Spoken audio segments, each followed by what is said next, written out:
जम्मू कश्मीर में नए दौर की शुरुआत हो चुकी है।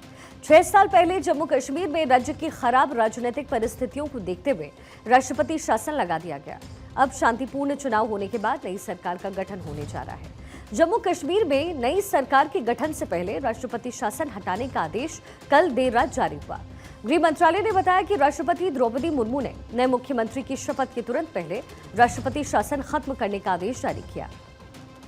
जम्मू कश्मीर में पिछले विधानसभा चुनाव में 10 साल पहले 2014 में हुए चुनाव के बाद बीजेपी पीडीपी ने गठबंधन की सरकार बनाई।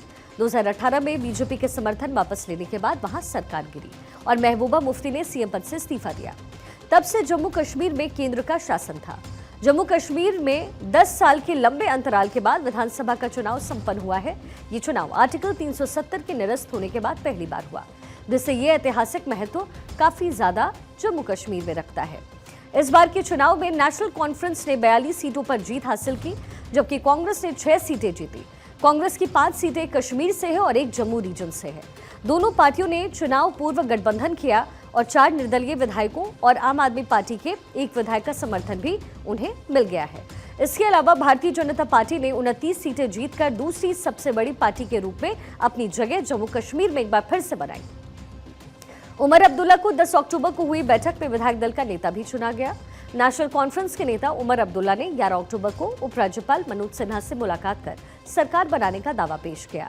इसमें उन्होंने सहयोगी दलों से मिली हुई समर्थन की चिट्ठियां भी सौंपी। उन्होंने 54 विधायकों के समर्थन हासिल होने का दावा किया। उमर अब्दुल्ला को सर्वसम्मति से नेशनल कॉन्फ्रेंस के विधायक दल का नेता चुना गया है, जिससे उनके मुख्यमंत्री बनने का रास्ता जाहिर है साफ हो गया।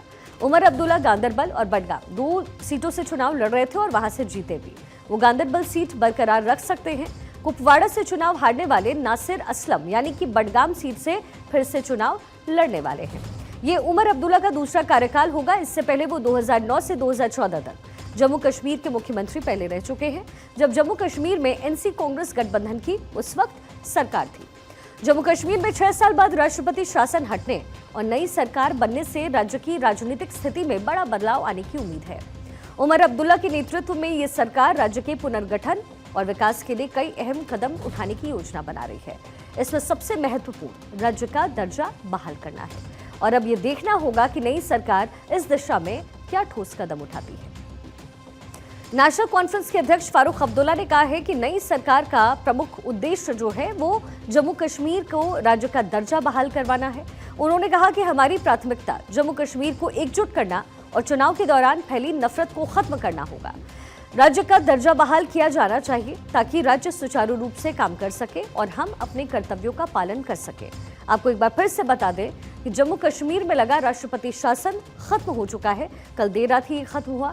केंद्रीय गृह मंत्रालय ने अपने आदेश में कहा है कि जम्मू और कश्मीर केंद्र शासित प्रदेश के संबंध में 31 अक्टूबर 2019 का आदेश जम्मू और कश्मीर पुनर्गठन अधिनियम 2019 की धारा 54 के तहत मुख्यमंत्री की नियुक्ति से तुरंत पहले निरस्त माना जाएगा।